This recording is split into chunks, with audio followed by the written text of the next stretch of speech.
बिस्मिल्लाहिर्रहमानिर्रहीम। बिस्मिल्लाहिर्रहमानिर्रहीम। बिस्मिल्लाहिर्रहमानिर्रहीम। देखें, लास्ट वीडियो में हमने क्या क्या पढ़ा था। लास्ट वीडियो में हमने पढ़ा था कि रीनल कैलकुलाई के बारे में, ठीक है, रीनल स्टोन्स के बारे में, ठीक है। रीनल स्टोन्स के बारे में हमने क्या पढ़ा, इनके हमने इंसिडेंस पढ़े। इनकी हमने इंसिडेंस किस में ज़्यादा होती है, हमने कहा था मेल्स में ज़्यादा होती है, लेकिन इन्फेक्शियस रीनल स्टोन्स की बात करें तो वो फिर फीमेल्स में ज़्यादा होती है, ठीक है ना। इन्फेक्शन क्यों? क्योंकि उनका जो यूरिथ्रा होता है वो फोर्स छोटा होता है, ठीक है ना। फिर हमने क्या पढ़ा, फिर हमने क्लिनिकल फीचर्स पढ़े, ठीक है ना। क्लिनिकल फीचर्स पढ़े। क्लिनिकल फीचर्स के में हमने पेन के बारे में बताया कि पेन जो है वो कैसा होता है, कहाँ होता है, ठीक है ना। और अगर depending on the location of the stone ये पेन कहाँ कहाँ तक रेडिएट कर सकता है, ठीक है ना। पेल्विक के बारे में बताया, फिर यूरिटेरिक के बारे में, फिर ओरिफिस के बारे में बताया, यूरिटेरल, ठीक है ना। तो ये सारी चीज़ें हमने पहले डिस्कस की। उसके बाद हमने डिस्कस किया टाइप्स ऑफ रीनल स्टोन्स, ठीक है ना। टाइप्स ऑफ रीनल स्टोन्स, ठीक है ना। रीनल स्टोन्स देखें। फिर हमने जो है रीनल स्टोन्स की ड्रग ऑफ चॉइस बताई, ठीक है। ड्रग ऑफ चॉइस क्या है, अगर कोई फ्लैंक पे रीनल जो स्टोन पेन के साथ आता है तो हम उसको डाइक्लोरान देते हैं, ठीक है। डाइक्लोरान, जिसको डाइक्लोफिनाक बोलते हैं, डाइक्लोफिनाक। फिर हमने कहा कि टाइप्स ऑफ रीनल स्टोन्स कौन कौन से हैं। देखें, टाइप्स ऑफ रीनल स्टोन्स में फिर हमने क्या डिस्कस किया था। टाइप्स ऑफ जो रीनल स्टोन्स में हमने कहा था कि जो रीनल स्टोन्स जो हैं वो डिफरेंट टाइप्स के हैं। फॉर एग्जांपल हमने कहा था कैल्शियम ऑक्सलेट स्टोन्स है, कैल्शियम ऑक्सलेट स्टोन्स हैं हमने कहा था। और उसके बाद जो है देखें, कैल्शियम ऑक्सलेट स्टोन्स के बारे में ये याद रखें, इनकी जो है ये मोस्ट कॉमन किडनी स्टोन्स है। ऑलमोस्ट 85% ऑफ द केसेस में ये कैल्शियम ऑक्सलेट स्टोन्स होते हैं, ठीक है ना। तो जो फिर हमने कहा कि यूरिक एसिड जो है वो स्टोन्स होते हैं, ठीक है। यूरिक एसिड स्टोन्स के बारे में देखें, याद रखें कि इनकी management of uric acid stones क्या हो सकती है, ठीक है ना। यूरिक एसिड स्टोन्स की मैनेजमेंट की बात करें तो यूरिक एसिड स्टोन्स की मैनेजमेंट की बात करें तो हमने कहा था कि जो कॉर्नर स्टोन है ना यूरिक एसिड स्टोन की मैनेजमेंट में, जो कॉर्नर स्टोन है यूरिक एसिड की मैनेजमेंट में, आपने क्या करना है, लो प्यूरिन डाइट देनी है, हाइड्रेट करना है पेशेंट को, और अल्कलिनाइजेशन ऑफ यूरिन करना है, ठीक है। हमने क्या कहा था, लो प्यूरिन डाइट, ठीक है ना। और हाइड्रेट रखना है पेशेंट को, हाइड्रेटेड रखना है। और हमने क्या कहा, हमने कहा था कि अल्कलिनाइज करेंगे, ठीक है ना, अल्कलिनाइज करेंगे, ठीक है ना। तो ये तो थे कॉर्नर स्टोन ऑफ ट्रीटमेंट। फिर हमने कहा था कि एलो प्यूरिनोल के बारे में कहा था कि हम ये देंगे कि हाइपोक्सेंथीन, फिर जेंथीन फिर यूरिया में कन्वर्ट होता है ना, ये कहा था ना, ठीक है। यूरिक एसिड में कन्वर्ट होता है, ठीक है। तो इसको ये ब्लॉक करता है, इस पूरे पाथवे को ब्लॉक करता है एलोप्यूरिनोल, ये कहा था। फिर एसिटाज़ोलामाइड में भी नीडेड, ठीक है, AZA, ठीक है, एसिटाज़ोलामाइड, ठीक है। अच्छा, उसके बाद देखें हमने स्ट्रूआइड स्टोन्स पढ़े, ठीक है, calcium stones, uric acid stones, फिर हमारे पास स्ट्रूआइड स्टोन्स, ठीक है ना। स्ट्रूआइड स्टोन्स, ठीक है ना। स्ट्रूआइड स्टोन्स जो हैं इनकी जो मैनेजमेंट में हमने क्या पढ़ा था, ये कंप्लीट स्टोन रिमूवल है, ठीक है, कंप्लीट स्टोन रिमूवल एक बात। और उसके बाद है जो ट्रीटमेंट ऑफ मेटाबॉलिक एबनॉर्मेलिटी, ठीक है, ट्रीट मेटाबॉलिक एबनॉर्मेलिटी, ठीक है। फिर हमने क्या कहा था, फिर हमने कहा था कि correlation of any anatomic abnormalities contributing to stasis, ठीक है। Correlation of any anatomic abnormality contributing to stasis of urine, ठीक है, contributing to stasis of urine, ठीक है ना। फिर हमने कहा था कि एसिटोहाइड्रोक्सामिक एसिड हम देंगे,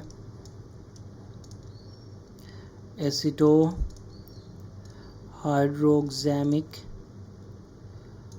एसिड, ठीक है ना। ये क्या करता है, it is irreversible inhibitor of urease, ये इनहिबिट करता है किसको, यूरिएज को, ठीक है ना।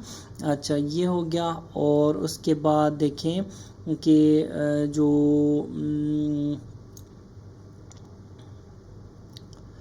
हमने क्या कहा था, PCNL कहा था, PCNL प्लस सैंडविच ट्रीटमेंट की बात की थी हमने, sandwich treatment, extra corporeal shock wave, lithotripsy, ये जो है ये बेस्ट ट्रीटमेंट है, याद रखें, this is the best treatment for steroid stones, ठीक है ना। इसके अलावा फिर एंटीबायोटिक्स, ठीक है, 6 नंबर पे एंटीबायोटिक्स। फिर 7वें नंबर पे हमने क्या कहा था कि लो कैल्शियम लो फॉस्फेट डाइट, ठीक है, लो कैल्शियम लो फॉस्फेट डाइट के बारे में कहा था, ठीक है। तो ये तो था स्टेरॉइड स्टोन्स की मैनेजमेंट के बारे में। फिर हमने क्या पढ़ा, फिर हमने पढ़ा जो सिस्टीन स्टोन्स हैं, ठीक है ना, सिस्टीन स्टोन्स, देखें सिस्टीन स्टोन्स के बारे में हमने क्या कहा था, हमने कहा था कि cystine stones are extremely hard, ठीक है, cystine stones are extremely hard होते हैं, ठीक है ना, ये हार्ड होते हैं। Extracorporeal shock wave lithotripsy के लिए ये रेजिस्टेंट होते हैं, ये नहीं हो सकती सिस्टीन स्टोन्स में, एक बात आपने याद रखना है, इससे फ्रेगमेंटेशन हम नहीं कर सकते सिस्टीन स्टोन्स की, ठीक है ना। अच्छा उसके अलावा सिस्टीन यूरिया में होते हैं, हमने ये कहा था सिस्टीन यूरिया एक जेनेटिक एबनॉर्मेलिटी है, ठीक है, सिस्टीन यूरिया के बारे में डिस्क्राइब कर लिया है पहली वीडियो में, ठीक है। अच्छा उसके बाद देखें कि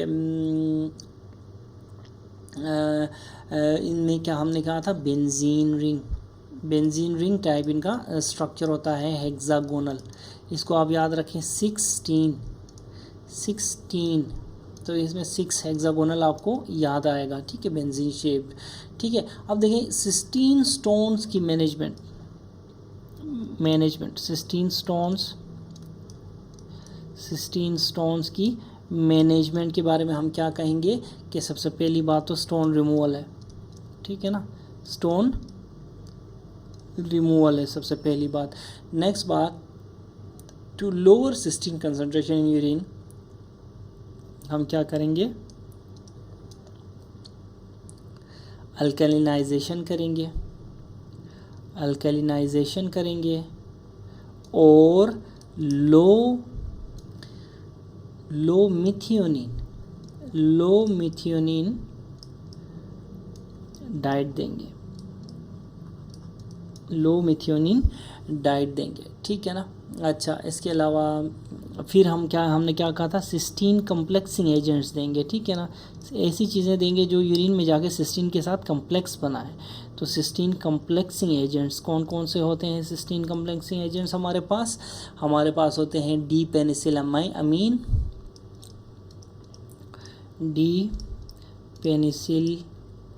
अमीन और हमारे पास दूसरा है अल्फ़ा MPG, ठीक है ना, अल्फ़ा MPG इस M से क्या आता है, मरकेप्टो, P से प्रोपियोनिल और G से ग्लाइसिन। मर्केप्टोप्रोपियोनिल ग्लाइसिन बोलते हैं इसको, MPG को, ठीक है ना। इसी तरह इसको अल्फ़ा MPG बोलते हैं। याद रखें हमने क्या कहा था, अल्फ़ा MPG जो है बेटर है as compare to D penicillamine. D penicillamine जो है इसके साइड इफ़ेक्ट्स हैं, ठीक है। फिर हमने क्या कहा था, हमने कहा था कि जो ड्रग इंड्यूस्ड स्टोन्स भी होते हैं कुछ, ठीक है ना। क्या होते हैं ड्रग इंड्यूस्ड स्टोन्स, इसमें हमारे पास जो 2 फेवरेट जो ड्रग्स थी जो कि स्टोन्स कॉज कर रही थी, उनमें से एक ट्राइमटेरिन है और जो कि एक पोटेशियम चैनल ब्लॉकर है, और दूसरे ही है इंडिनावीर, एक एंटी एड्स जो है जो प्रोटीएज इनहिबिटर है इंडिनावीर, ठीक है। एड्स पेशेंट में दी जाती है। दोनों के दोनों जो है ना स्टोन्स बनाते हैं, ठीक है। दोनों के दोनों स्टोन्स प्रोड्यूस करते हैं, और ठीक है ना। ट्राइमटेरिन जो है कहाँ यूज़ होती है, एंटी हाइपरटेंसिव है, ठीक है ना। ये जो है रेडियोलूसेंट, दोनों के दोनों रेडियोलूसेंट स्टोन्स बनाते हैं, ये हमने कहा था, ठीक है। उसके बाद अब देखें, अब हम पढ़ेंगे रीनल कैलकुलाई इन्वेस्टिगेशंस, ठीक है। रीनल कैलकुलाई इन्वेस्टिगेशंस, ये हमारा आज का टॉपिक है, ठीक है ना। तो इन्वेस्टिगेशंस में सबसे पहले जो आती है हमारी, सबसे पहले हमारी आती है यूरिन, ठीक है। यूरिन इटसेल्फ, ठीक है। यूरिन की हम पीएच हम कराएंगे, यूरिन की हम माइक्रोस्कोपिक एग्जामिनेशन कराएंगे, और यूरिन की हम क्या करेंगे, कल्चर कराएंगे, ठीक है। यूरिन की कल्चर कराएंगे किसके लिए, फॉर स्प्लिटिंग बग्स ऑर्गेनिजम्स, ठीक है। अब देखें पीएच की बात करें सबसे पहले, तो पीएच जो है, पीएच की बात करें तो देखें एसिडिक यूरिन जो होती है वो किस किस में होती है, एसिडिक यूरिन। इसी तरह बेसिक यूरिन यानी कि अल्केलाइन यूरिन, ठीक है। अल्केलाइन यूरिन वो कहाँ कहाँ होती है। एसिडिक यूरिन के बारे में याद रखें, CCU याद रखें, CCU निमोनिक है, ठीक है ना। CCU, C से कैल्शियम ऑक्सलेट स्टोन्स, ठीक है। इसी तरह C से सिस्टीन स्टोन्स, दूसरे C से सिस्टीन स्टोन्स, और इसी तरह U से uric acid stones, uric acid stones, ठीक है। अच्छा, इसी तरह अल्कलाइन स्टोन्स कौन कौन प्रोड्यूस करता है, अल्कलाइन यूरिन कैल्शियम फॉस्फेट,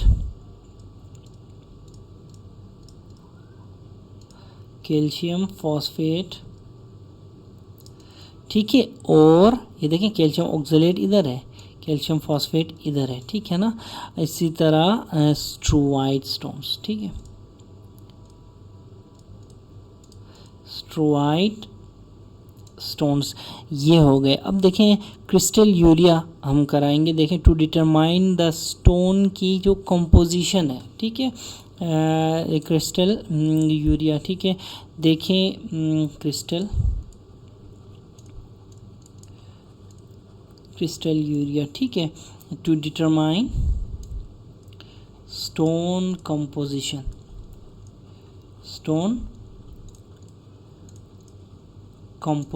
ठीक है ना। अब देखें अगर क्रिस्टल जो है, क्रिस्टल कौन सा है और इसकी अपीयरेंस कौन सी होगी, ये हमने पहले डिस्कस किया हुआ है, एक बार रिपीट करते हैं। अगर कैल्शियम ऑक्सलेट मोनोहाइड्रेट है, कैल्शियम ऑक्सलेट है, ठीक है ना, तो इसका जो अपीयरेंस होगा डम्बेल शेप्ड होगा, ठीक है, डम्बेल शेप्ड होगा, ठीक है। या फिर इसको क्या कहते हैं, आर ग्लास बोलते हैं, आर ग्लास, ठीक है, आर ग्लास बोलते हैं। अगर तो कैल्शियम ऑक्सलेट डिहाइड्रेट, ये देखें ये मोनोहाइड्रेट की बात कर रहा हूँ, ठीक है ना, देखिए कैल्शियम ऑक्जेलेट दो किस्म के यहाँ पे याद रखें, कैल्शियम ऑक्जेलेट मोनोहाइड्रेट है तो डम्बल शेप्ड, जबकि कैल्शियम ऑक्जेलेट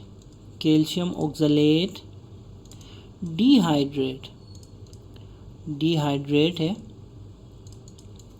ठीक है ना, डिहाइड्रेट है कैल्शियम ऑक्जेलेट, वो एनवेलप्ड आर बाय पायरामिडल, ठीक है, ये होगा एनवेलप्ड और बाय पायरामिडल, ठीक है। अच्छा, उसके बाद कैल्शियम फॉस्फेट एपेटाइट, ठीक है ना, कैल्शियम फॉस्फेट एपेटाइट, इनकी शेप कैसी होगी, इनकी शेप है एमॉर्फस। फर्स्ट से याद रखें फॉस्फेट, ठीक है, ये हो गया, या फिर वेज शेप्ड प्रिज्म्स, मैंने प्रिज्म्स बताया था पहले, प्रिज्म शेप, ठीक है, प्रिज्म शेप्ड, वेज शेप्ड, इसी तरह वेज शेप्ड, ठीक है, ये सारे के सारे कैल्शियम फॉस्फेट की वो है, ठीक है ना। फ्लैट शेप्ड प्लेट्स भी इसमें है, फ्लैट शेप्ड प्लेट्स भी कैल्शियम फॉस्फेट के क्रिस्टल्स की शेप है, ठीक है। इसी तरह ब्रूशाइट स्टोन्स आर ब्रूशाइट, ठीक है ना, ब्रूशाइट क्रिस्टल्स जो होते हैं नीडल शेप्ड होते हैं, ठीक है, brushite crystals are needle shaped, ये सारे के सारे जो है क्रिस्टल्स, और ये है उनकी अपीयरेंस, ठीक है ना। इसी तरह यूरिक एसिड के जो क्रिस्टल्स हैं, यूरिक एसिड स्टोन के जो क्रिस्टल्स हैं वो कैसे होते हैं, दे आर मल्टीफेज्ड इर्रेगुलर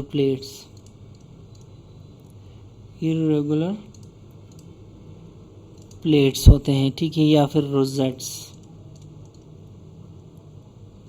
ठीक है। इसी तरह स्ट्रूवाइट के बारे में मैंने बताना था, स्ट्रूवाइट क्रिस्टल्स जो होते हैं, स्ट्रूवाइट स्टोन के क्रिस्टल्स कॉफिन लिड शेप्ड होते हैं, ठीक है, कॉफिन लिड शेप्ड। इसी तरह जो सिस्टीन स्टोन्स हैं हेक्सागोनल, ठीक है ना, हेक्सा मतलब 6, निमोनिक है 16 स्टोन्स, ऐसे याद रखें इनको, ठीक है ना। तो हेक्सागोनल या फिर कैसे बेंजीन रिंग जैसे, ठीक है, बेंजीन रिंग जैसे ये स्टोन्स होते हैं, ठीक है ना। अच्छा, उसके बाद ठीक है ना, तो इस तरह के जो क्रिस्टल्स हैं आपको यूरिन में मिल सकते हैं। तो हमने क्या कहा, यूरिनलिसिस, ठीक है, यूरिन में हमने क्या कहा, यूरिन की जो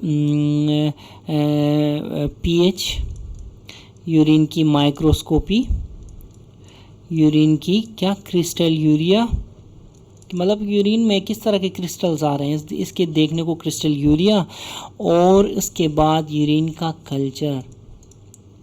कल्चर, ठीक है।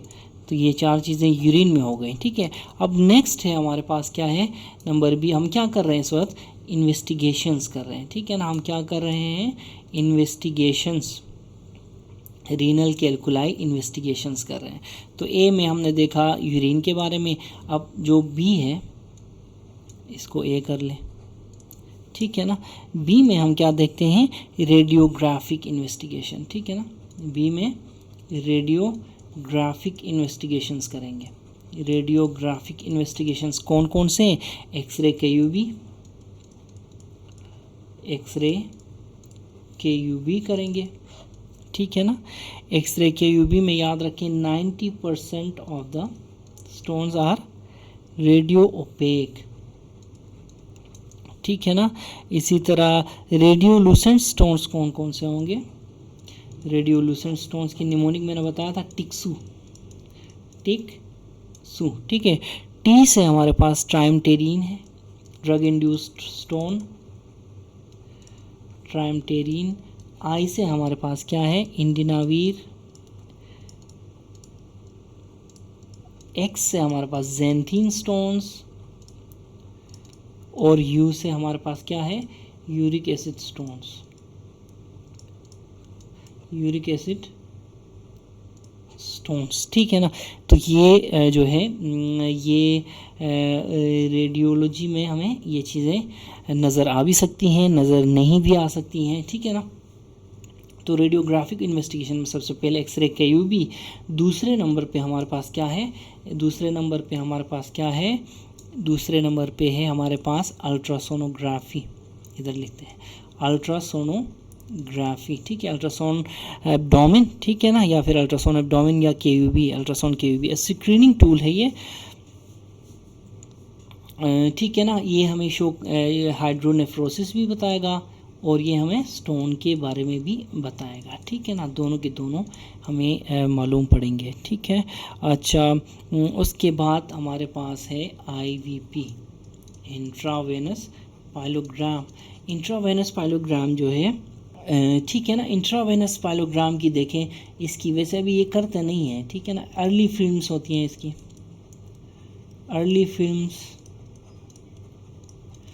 और लेट फिल्म्स, ठीक है, या फिर जिसको डिलेड फिल्म्स, डिलेड फिल्म्स कहते हैं। अर्ली फिल्म्स जो हैं eight 1 and 5 minutes of promptness of contrast excretion and any obstruction along the urinary tract। Early films कौन कौन सी होगी, 1 to 5 minutes, ठीक है। ये जो अर्ली फिल्म्स हैं ये हमें दो चीज़ें बताती हैं, promptness, promptness of contrast,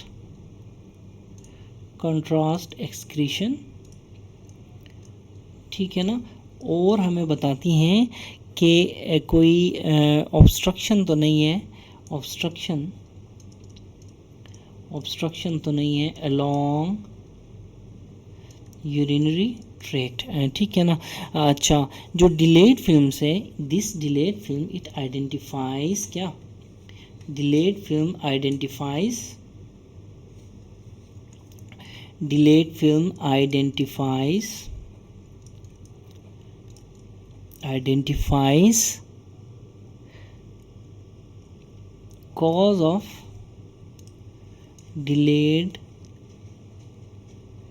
excretion, excretion, ठीक है, ठीक है ना। फिर हमारे पास जो है वो है हमारे पास नंबर 4 पे नॉन कंट्रास्ट स्पाइरल सीटी, ठीक है ना, नॉन कंट्रास्ट स्पाइरल सीटी। देखें, नॉन कंट्रास्ट स्पाइरल सीटी जो है is the most sensitive investigation for renal या यूरेटेरिक कैलकुलस, ठीक है ना। This is the most sensitive investigation, याद रखें, ठीक है ना। ये हो गया। उसके बाद रेट्रोग्रेड पाइलोग्राम हमारे पास है, ठीक है, रेट्रोग्रेड RGP, रेट्रोग्रेड पाइलोग्राम, ठीक है ना। रेट्रोग्रेड पाइलोग्राम की कुछ जो बातें हैं वो याद रखें कि रेट्रोग्रेड पाइलोग्राम जो है वो it gives better delineation of anatomy. सबसे पहली बात, it gives better delineation of anatomy, anatomy को मैं ऐसे लिखता हूँ, ठीक है। दूसरी जो बात इसकी ख़ास है कि ये यूज़फुल होता है if there is distal ureter. देखें, इफ़ जो डिस्टल यूरेटर नज़र ना आए, डिस्टल यूरेटर नॉट विजुअलाइज्ड होना, तो रेट्रोग्रेड पाइलोग्राम यूज़फुल रहता है, ठीक है, डिस्टल यूरेटर याद रखें। अच्छा, उसके बाद तीसरी जो बात है, it excludes unsuspected additional ureteric calculi, it exclude also excludes unsuspected additional ureteric calculi, ठीक है ना। हम इसमें ये रेट्रोग्रेड जा रहे हैं ना, देखें ये किडनी है, ठीक है ना, ये यूरेटर है, ठीक है ना, हमने ऐसे इस तरफ से जाना है, ठीक है, यहाँ से जाना है, तो ये फिर एक्सक्लूड तो करेगा डेफिनेटली, कहीं छोटा मोटा रहता है, ठीक है ना। तो ये इसकी एक और ख़ास बात है।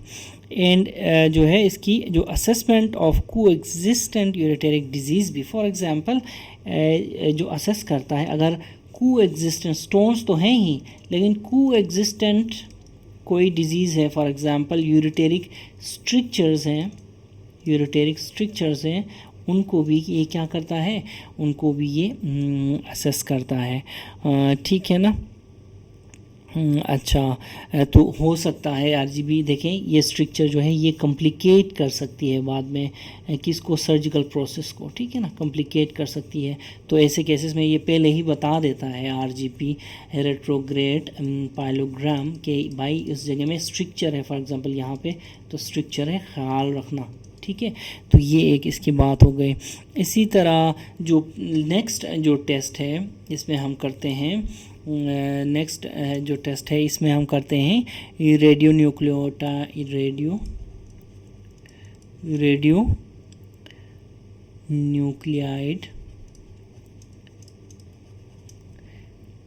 इवेल्युएशन, ठीक है, रेडियो न्यूक्लियाइड इवेल्युएशन करते हैं हम, ठीक है ना।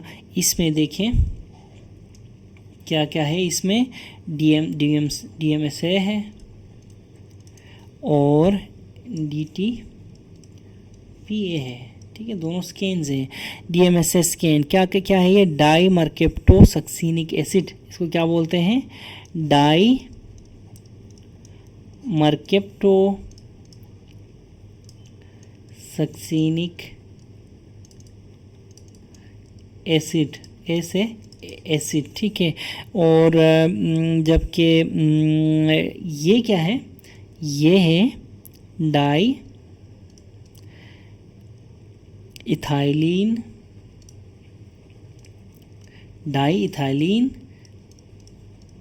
ट्राई अमीन पेंट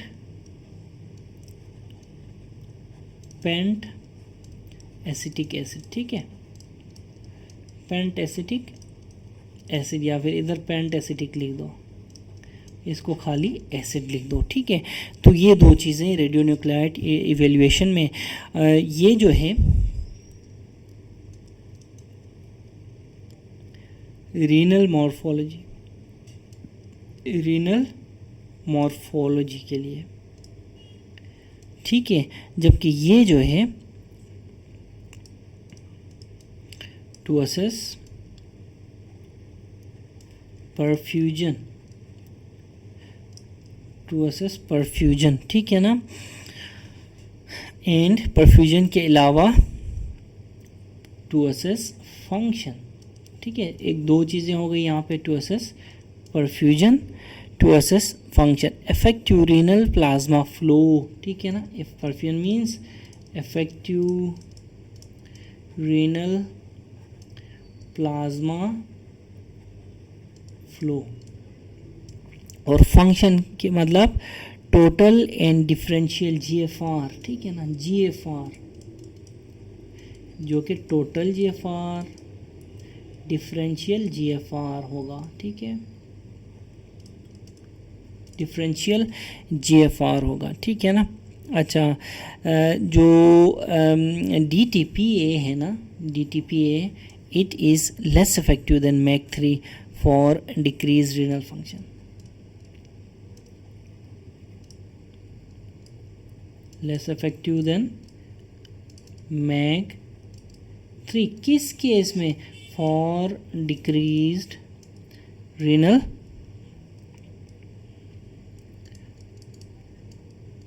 function, ठीक है ना। फिर हमारे पास देखें, एक हमारे पास DMSA स्कैन, एक DTPA, और तीसरा जो हमारे पास था वो हमारे पास क्या है, MAC3 है, ठीक है ना, MAC3 है, ठीक है ना। देखिए अभी हमारे पास कितने स्कैन्स हो गए, रेडियो न्यूक्लियाइड स्कैन्स जो हैं हमारे पास कितने स्कैन्स हो गए हैं। नंबर 1 हमारे पास DM एस स्कैन हो गया है, हमारे पास DTPA स्कैन है और हमारे पास मैक-3 स्कैन है, ठीक है ना। मैक-3 स्कैन के बारे में बात करें तो ये जो है इसको क्या कहते हैं, mercapto acetyl glycine, mercapto acetyl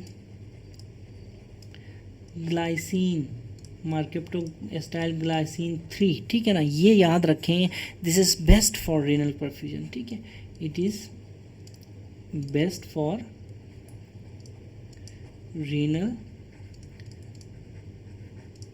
perfusion, सही है ना। Assess, it can assess renal plasma flow, ठीक है, असेसिस रीनल प्लाज्मा फ्लो, मैक-3 स्कैन, ठीक है ना। तो ये सारे के सारे इन्वेस्टिगेशंस हैं किस केस के लिए, रीनल स्टोन के केसेस में हम ये सारे इन्वेस्टिगेशंस करा सकते हैं। यहाँ पे एक बात याद रखें कि अगर आपका जो पेशेंट है वो यंग है, ठीक है ना, अगर आपका पेशेंट क्या है, यंग है, ठीक है ना, लेकिन उसको क्या है, रिकरेंट कैल्कुलाई है, ठीक है, एक बात, मल्टीपल कैल्कुलाई है, दूसरी बात, और अगर उसको नेफ्रोकैल्सिनोसिस है,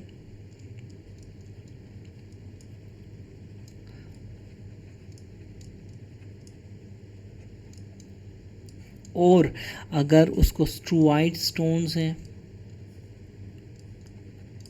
ठीक है, और यूरिक एसिड स्टोन्स या सिस्टीन स्टोन्स है, यूरिक एसिड स्टोन्स या सिस्टीन स्टोन्स, ठीक है ना। इस तरह के केसेस में अगर पेशेंट यंग है, आप उसकी ना मेटाबॉलिक वर्कअप भी करवा लें, ठीक है ना, मेटाबॉलिक वर्कअप भी करवा लें, ठीक है ना। क्या पता ऐसे पेशेंट्स में पैराथायराइड का कोई इशू हो, ठीक है, या जो है कोई और इशू हो, ठीक है। अच्छा, अब देखें management of renal and ureteric calculi, management की बात करें तो हमारे पास क्या ऑप्शंस हैं।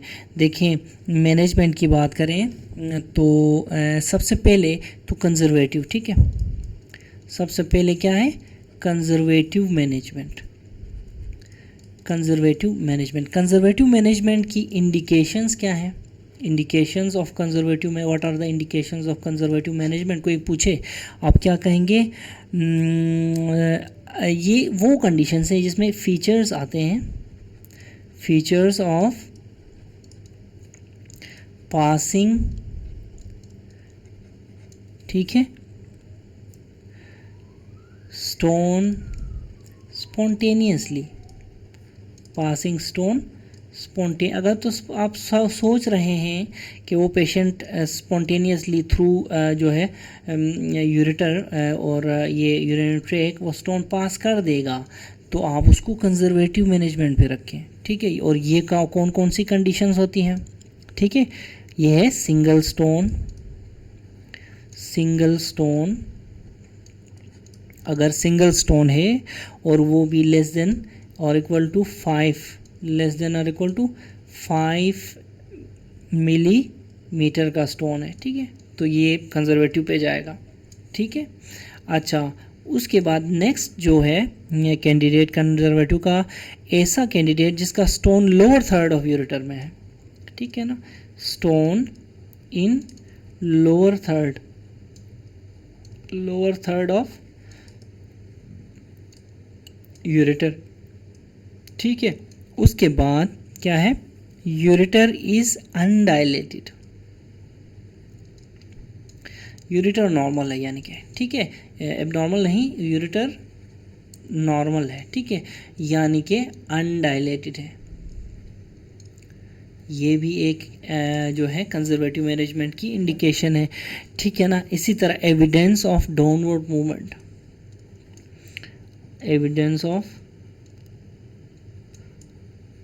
डाउनवर्ड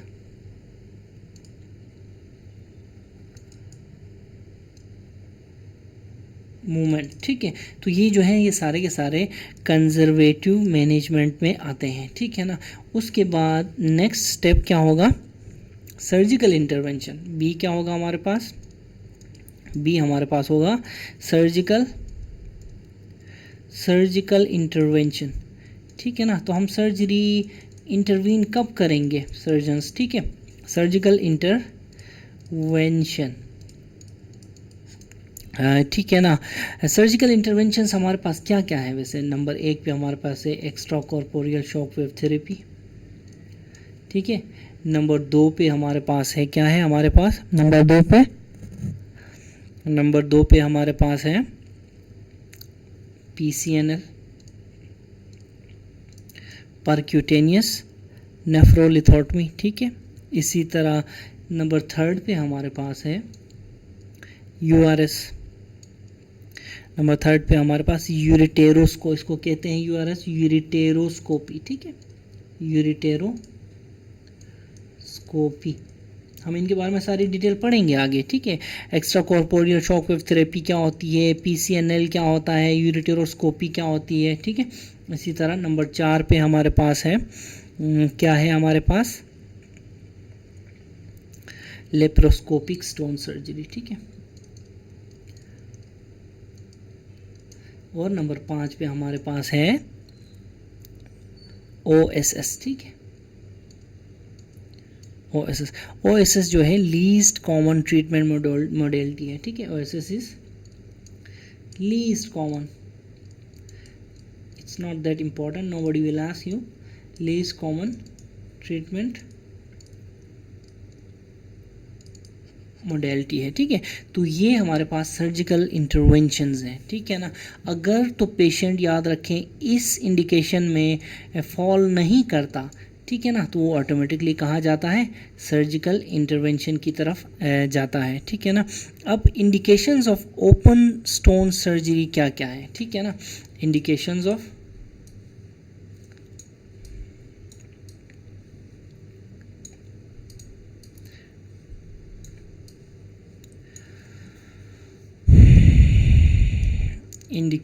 ऑफ ओपन सर्जरी, ठीक है। ओपन सर्जरी क्या क्या है, इंडिकेशंस ऑफ ओपन सर्जरी है हमारे पास, एनाटॉमिक एबनॉर्मेलिटी हो अगर, ठीक है,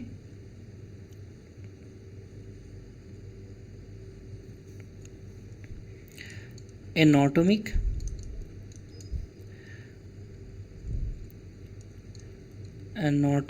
एबनॉर्मेलिटी हो, ठीक है ना। इसको मैं वैसे ऐसे भी लिख सकता हूँ, एनाटॉमिक एबनॉर्मेलिटी, ठीक है। फॉर एग्जांपल कौन सी कैसी मिसाल दे दूँ आपको, इसको कहते हैं पूजो, ठीक है, पूजो, पेल्वी यूरिटेरिक जंक्शन ऑब्स्ट्रक्शन अगर हो तो, ठीक है, ओपन सर्जरी की तरफ जाएगा पेशेंट, ठीक है। Non functioning kidney with stone, ठीक है, अगर नॉन फंक्शनिंग किडनी हो विथ फिर स्टोन भी हो, हम क्या करते हैं उसकी नेफ्रेक्टमी यानी कि ओपन सर्जरी कर लेते हैं, ठीक है। तो ये है हमारे पास कुछ इंडिकेशंस फॉर ओपन सर्जरी, ठीक है। अच्छा देखिए, एक होता है स्टोन बर्डन, ठीक है ना। स्टोन बर्डन जो होता है, स्टोन बर्डन के हिसाब से ट्रीटमेंट डिसीजंस कैसे करेंगे, ठीक है ना। Treatment decision by stone burden, ये एक सर्जन जो है यूरोलॉजिस्ट उसके लिए जो है बहुत इम्पोर्टेंट ये टॉपिक है, ठीक है। अगर तो स्टोन देखें, याद रखें, if stone is less than और equal to 2 centimetre, go for extracorporeal shock wave therapy, ठीक है ना। एक बात याद रखें। अच्छा, इसके अलावा unless factors of stone composition, ठीक है, यहाँ क्या कहता है, if stone is less than 2 centimetres go for extra shock wave therapy. लेकिन यहाँ पे कुछ फैक्टर्स ऐसे हैं, ठीक है ना, जो कि आपको extra corporeal shock wave therapy से ज़्यादा इन्वेसिव प्रोसीजर्स करने के लिए जो है आपको तैयार करते हैं। हालांकि स्टोन 2 सेंटीमीटर का होता है या उससे कम का होता है, लेकिन आप शॉक वेव थेरेपी नहीं करने पे मजबूर होते, कोई इन्वेसिव प्रोसीजर करने पे मजबूर होते हैं। फॉर एग्जांपल वो कौन से के फैक्टर्स हैं, ठीक है ना, स्टोन की कंपोजिशन,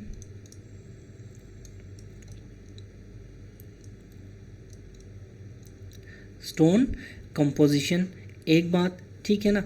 इसी तरह जो दूसरी बात है लोकेशन ऑफ द स्टोन, ठीक है, लोकेशन ऑफ द स्टोन, ठीक है ना। और लोकेशन के बाद रीनल एनाटॉमी, ठीक है, रीनल एनाटॉमी। यानी कि मैं आपसे कहना चाह रहा हूँ कि अगर आपकी लाइफ में कोई ऐसा पेशेंट है जो जिसका आपका कोई अजीज़ रिश्तेदार, अल्लाह ना करे, लेकिन अगर उसका स्टोन 2 सेंटीमीटर या उससे कम तो था, लेकिन डॉक्टर ने उसका extra corporeal shock wave lithotripsy नहीं की बल्कि PCNL की, तो ये जो है ये आप उस डॉक्टर को गालियाँ नहीं देंगे।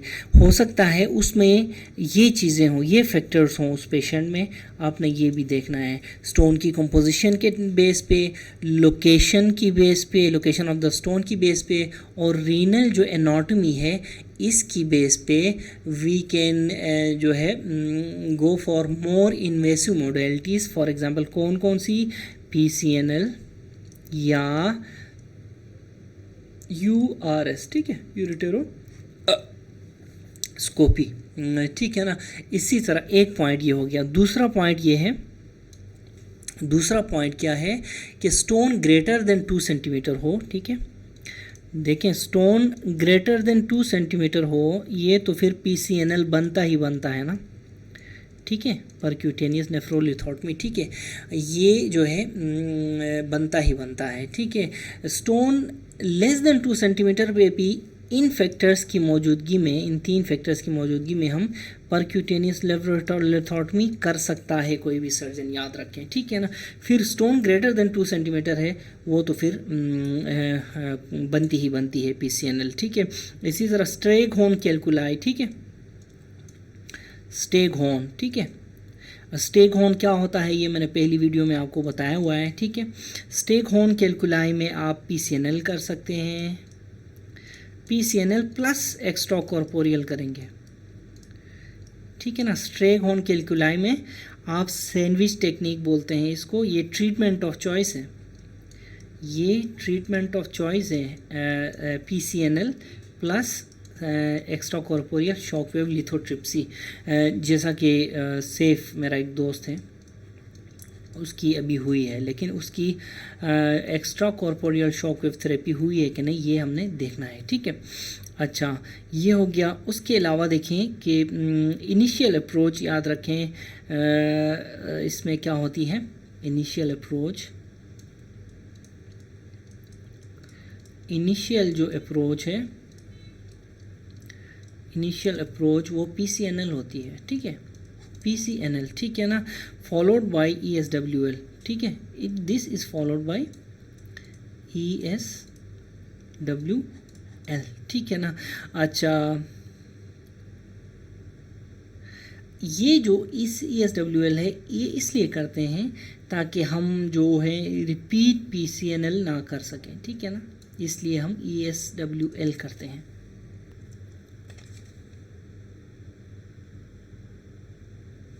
ठीक है ना।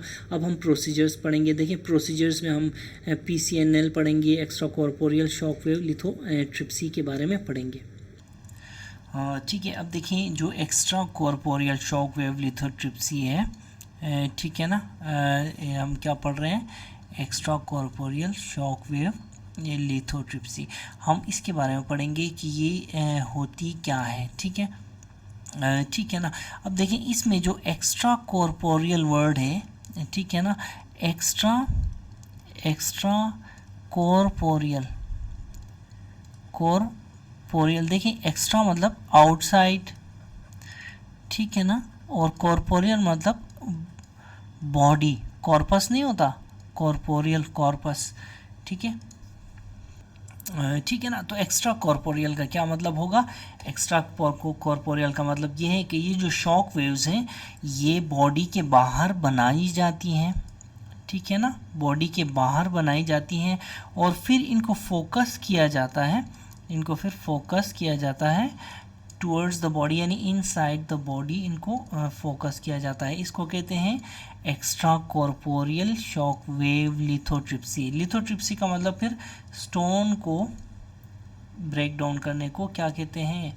लिथोट्रिप्सी,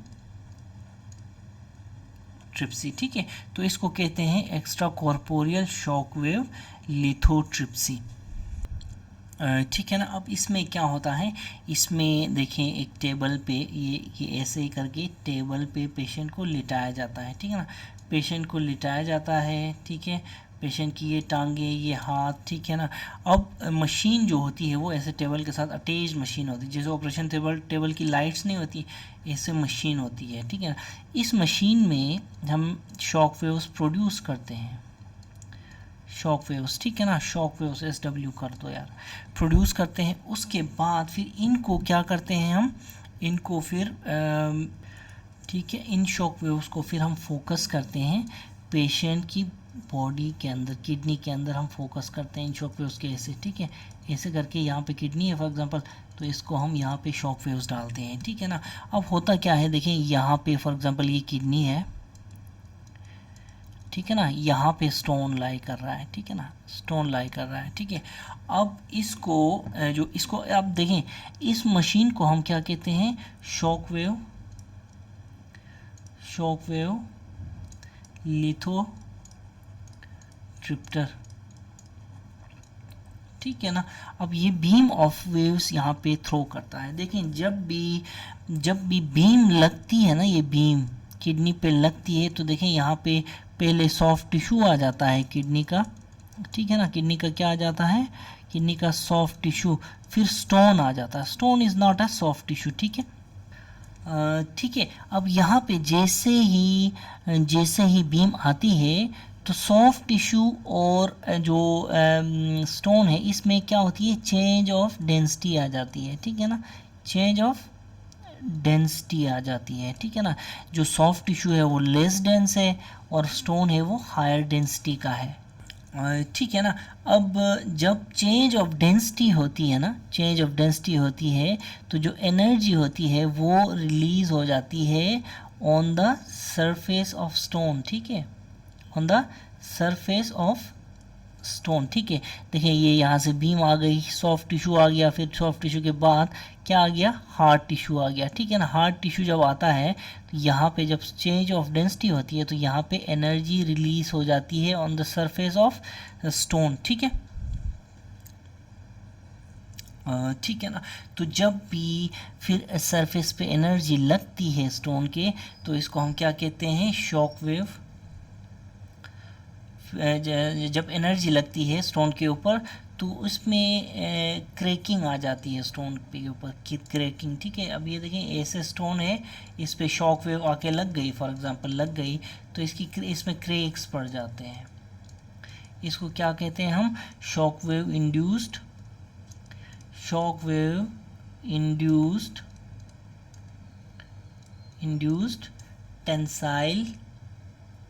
टेंसाइल क्रैकिंग बोलते हैं इसको, shock wave induced tensile cracking. फिर क्या होता है? स्टोन जो होता है ये फिर ब्रेक हो जाता है, ये देखें इस तरह ब्रेक हो जाता है ये स्टोन।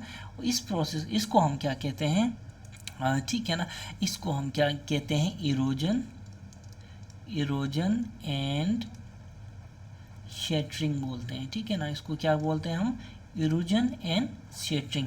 देखें shock wave induced tensile cracking हो गई, सिट, और फिर इरोजन एंड शेटरिंग हो गई, ऐसे आप याद रखें इसको, ठीक है।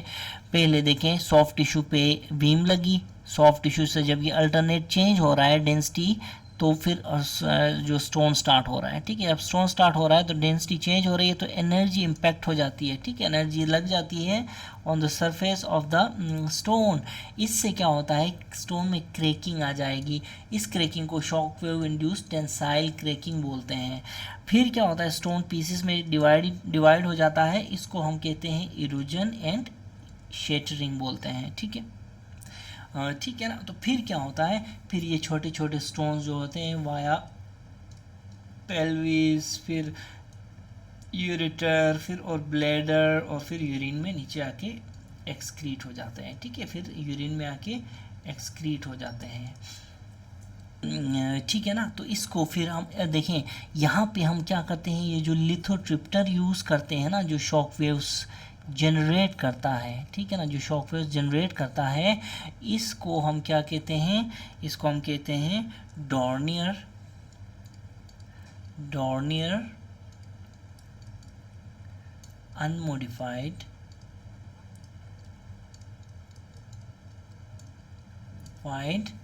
HM3 बोलते हैं इस लिथोट्रिप्टर को। ठीक है ना। अब देखिए, जब भी आप किसी भी पेशेंट की शॉक वेव लिथोट्रिप्सी करना चाह रहे हैं, ठीक है ना, क्या करना चाह रहे हैं आप, जब भी किसी पेशेंट की शॉक वेव लिथोट्रिप्सी करना चाह रहे हैं, तो आपने एक चीज़ का ख्याल रखना है कि आपका जो किडनी है, ये जो है आपका जो यूरेटर है, ये पेटेंट होना चाहिए, ठीक है ना, आपका यूरेटर पेटेंट होना चाहिए। फॉर एग्जांपल, अगर यहाँ पे ऑब्स्ट्रक्शन आती है और आप यहाँ पे शॉक वेव लिथोट्रिप्सी कर रहे हैं, तो जो ग्रेवल होगा, जो बजरी होगी, जो स्टोन्स होंगे, वो आके इधर ऑब्स्ट्रक्शन पे, ये देखें यहाँ पे ऑब्स्ट्रक्शन समझे, ठीक है ना, ऑब्स्ट्रक्शन, यहाँ पे आके आपका स्टोन जमा हो जाएगा, ठीक है ना, और ये ऑब्स्ट्रक्शन हो जाएगी, ठीक है। तो इसीलिए आपने, जब भी कोई पेशेंट आपके पास आता है, तो उसकी जो डिस्टल ऑब्स्ट्रक्शन है कि नहीं है, इसको आपने रूल आउट ज़रूर करना है, ठीक है ना। अगर आप नहीं करेंगे तो ये स्टोन्स आके कलेक्ट हो जाएंगे। इस स्टोन प्रोसेस, जो स्टोन के कलेक्ट होने को क्या कहते हैं, इसको एक फैंसी नाम देते हैं, क्या देते हैं, स्टीन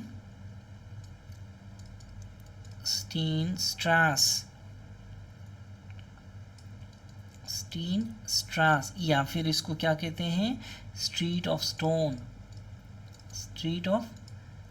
स्टोन बोलते हैं, ठीक है। और इसी प्रोसेस को या फिर क्या कहते हैं, कॉलमनेशन ऑफ ग्रेविल बोलते हैं, ठीक है, ग्रेविल बजरी को कहते हैं, ठीक है ना। ठीक है ना। देखें, जो ESWL है, वो एक बहुत ही इफ़ेक्टिव ट्रीटमेंट है फॉर स्टोन्स, ठीक है ना, और ये रिमूव कर सकती है एनी काइंड ऑफ स्टोन, ठीक है, any kind of stone can be removed, ठीक है ना। लेकिन इसमें आपने ख्याल रखना है साइज़ का, ठीक है ना, इसमें आपने ख्याल रखना है साइज़ का, ठीक है। याद रखें कि जो मैक्सिमम जो साइज़ है of the stone that can be removed with ESWL जो है, वो है 2 सेंटीमीटर्स, ठीक है ना, 2 सेंटीमीटर्स तक का साइज़ है। तो आपने इसकी extra corporeal shock wave lithotripsy कर सकते हैं आप, ठीक है ना। ठीक है ना। तो याद रखें, यहाँ पे दो इम्पोर्टेंट क्वेश्चंस आपसे पूछे जाते हैं कि what is the maximum size of CBD stone that can be removed by ERCP, तो इसका आंसर है 1.5 सेंटीमीटर, ठीक है। और दूसरा क्वेश्चन जो किडनी से रिलेटेड है कि maximum size of renal stone that can be removed by extracorporeal shock wave therapy, ये 2 सेंटीमीटर है, ठीक है ना। तो इसीलिए जब भी आप extra corporeal shock wave therapy किसी पेशेंट का करना चाह रहे हैं, तो पहली चीज़ आप याद रखें कि साइज़ ऑफ द स्टोन क्या है, ठीक है।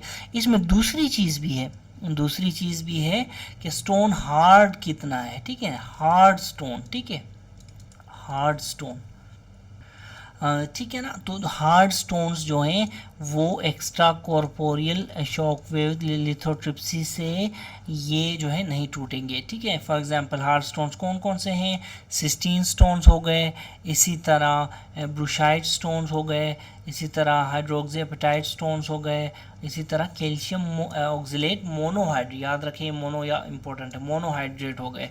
तो इसका निमोनिक क्या है, BHC2 याद रखें, ठीक है ना। बी से ब्रूशाइट हाइड्रोक्सीएपेटाइट, सी से क्या, सी से सिस्टीन, और दूसरे सी से हमारे पास कैल्शियम ऑक्सलेट मोनोफॉस्फेट। तो देखें साइज हो गया, ठीक है ना, 2 सेंटीमीटर से ऊपर नहीं जाना चाहिए, और स्टोन हार्डनेस हो गया, हार्ड स्टोन हो गया, ठीक है ना, वो नहीं टूटेगा extra corporeal shock wave lithotripsy में, ठीक है। ठीक है ना। तो तीसरी बात फिर इसमें याद रखें कि जो शॉक वेव्स हैं, अगर तो प्रेग्नेंट पेशेंट है तो भी आप शॉक वेव्स नहीं दे सकते, ठीक है ना। प्रेगनेंसी में ये फीटल इंजरी कराता है, शॉक वेव्स फीटल इंजरी कराते हैं। इसी तरह कोई भी ऐसा पेशेंट जिसको आप शॉक वेव्स देते हैं, तो शॉक वेव्स की वजह से क्या होता है, इस पेशेंट को रीनल हीमाटोमा बन जाता है, ठीक है ना, रीनल हीमाटोमा बन जाता है। तो ऐसा पेशेंट जिसको कोई ब्लीडिंग डिसऑर्डर है, ठीक है ना, फॉर एग्जांपल कोई ब्लीडिंग डिसऑर्डर वाला पेशेंट है, उसको आप शॉक वेव्स नहीं दे सकते। तो ये दोनों के दोनों एब्सोल्यूट, देखें ये दोनों एब्सोल्यूट कंट्रा इंडिकेशंस हैं for extracorporeal shock wave lithotripsy के लिए, ठीक है ना। कौन कौन से, एक प्रेगनेंसी और दूसरा जो है वो है ब्लीडिंग डिसऑर्डर, ठीक है ना। ब्लीडिंग डिसऑर्डर में पेशेंट को क्या होगा, ऑलरेडी देखें नॉर्मली हेमाटोमा बनता है नॉर्मल पेशेंट्स में भी, लेकिन वो कवर हो सकता है अगर पेशेंट नॉर्मल ब्लीडिंग कोई डिसऑर्डर के साथ नहीं है, तो पेशेंट नॉर्मल है, तो अगर ब्लीडिंग डिसऑर्डर है और हेमाटोमा बन गया तो वो डिवास्टेटिंग होगा, ठीक है ना। तो देखिए contraindications of the extracorporeal shock wave therapy क्या क्या है ये हम देखेंगे। देखें यहाँ पे सबसे पहले एब्सोल्यूट कंट्रा इंडिकेशंस हैं और रिलेटिव कंट्रा इंडिकेशंस हैं। प्रेगनेंसी एक एब्सोल्यूट कंट्रा इंडिकेशन है, हमने पढ़ा। इसी तरह जो ब्लीडिंग डिसऑर्डर्स हैं एब्सोल्यूट कंट्रा इंडिकेशंस हैं, हमने पढ़ा, ठीक है। इसी तरह रिलेटिव, देखें there is increase risk of extrasystole in extracorporeal shock wave therapy. तो अगर पेशेंट को पेस मेकर लगा हुआ है तो वो एक रिलेटिव कंट्राइंडिकेशन बन जाती है। इसी तरह extracorporeal shock wave therapy में there is increase risk of UTI. तो ऑलरेडी अगर पेशेंट को यूटीआई है तो फिर यूटीआई का चांस तो और भी बढ़ जाएगा, ठीक है। इसीलिए ये भी एक रिलेटिव कंट्राइंडिकेशन है। डिस्टल ऑब्स्ट्रक्शन हमने डिस्कस किया कि अगर किडनी में जो है डिस्टल साइड पे कोई ऑब्स्ट्रक्शन है तो आप एक्स्ट्रा कॉर्पोरियल शॉक वेव करेंगे तो सारा आके यहाँ पे आके कलेक्शन हो जाएगी। Uncontrolled hypertension is another relative contraindication. Obesity एक और कंट्राइंडिकेशन। ऑर्थोपेडिक एब्नॉर्मेलिटीज़, देखिए ऑर्थोपेडिक एब्नॉर्मेलिटीज़ में कौन कौन सी, फॉर एग्जांपल स्कोलियोसिस और काइफोस्कोलियोसिस। ये क्योंकि बॉडी डिफॉर्म्ड होती है, ठीक है ना, बॉडी डिफॉर्म्ड होती है, तो इनमें जो शॉक वेव्स होती है ना, शॉक वेव्स उनको फोकस करना मुश्किल हो जाता है इस तरह की स्कोलियोसिस और काइफोस्कोलियोसिस में, ठीक है। तो इसीलिए ये भी कुछ ऑर्थोपेडिक जो एब्नॉर्मेलिटीज़, फॉर एग्जांपल स्कोलियोसिस, काइफोस्कोलियोसिस, ये भी कंट्राइंडिकेशंस है, लेकिन रिलेटिव कंट्राइंडिकेशंस है, ठीक है। इसी तरह renal failure is a relative contraindication, और एन्यूरिज्म्स भी रिलेटिव कंट्राइंडिकेशन में आते हैं, याद रखें, ठीक है ना। तो देखिए हमने क्या कहा कि देखिए most of the stones they are treated by extracorporeal shock wave lithotripsy. अगर कोई पेशेंट किसी कंट्रा इंडिकेशन की लाइन में फॉल कर रहा है, if there is any contraindication, तो हम क्या करते हैं, हम PCNL से उसको ट्रीट करते हैं। फॉर एग्जांपल अगर स्टोन का साइज़ जो है 2 सेंटीमीटर या 2 सेंटीमीटर से नीचे है, तो हम extra corporeal shock wave therapy करेंगे, लिथोट्रिप्सी करेंगे। अगर इससे बड़ा है, स्टोन साइज़ बड़ा है, इंक्रीज साइज़ का है, तो हम क्या करेंगे, हम PCNL करेंगे, ठीक है। इसी तरह पेशेंट को UTI है, अगर यूटीआई नहीं है तो हम extra corporeal shock wave lithotripsy करेंगे, अगर यूटीआई है तो हम पीसीएनएल की तरफ जाएंगे, ठीक है ना। ठीक है, इसी तरह डिस्टल ऑब्स्ट्रक्शन है, ठीक है, डिस्टल ऑब्स्ट्रक्शन है। डिस्टल ऑब्स्ट्रक्शन अगर नहीं है तो हम क्या करेंगे, extra corporeal shock wave lithotripsy. अगर डिस्टल ऑब्स्ट्रक्शन है, ठीक है ना, अगर यूटीआई है, अगर ग्रेटर देन 2 सेंटीमीटर है, यानी कि ग्रेटर देन 2 सेंटीमीटर नहीं है, अगर यूटीआई नहीं है तो हम क्या करेंगे, ESWL। अगर इसी तरह डिस्टल ऑब्स्ट्रक्शन नहीं है तो हम एक्स्ट्रा कॉर्पोरियल शॉक वेव। इसी तरह डिस्टल ऑब्स्ट्रक्शन है तो हम किस तरफ जाएंगे, PCNL की तरफ जाएंगे, ठीक है ना। तो अब हम नेक्स्ट डिस्कस करेंगे PCNL, ठीक है ना। PCNL क्या होता है, परक्यूटेनियस नेफ्रो, ठीक है ना, परक्यूटेनियस नेफ्रो, परक्यूटेनियस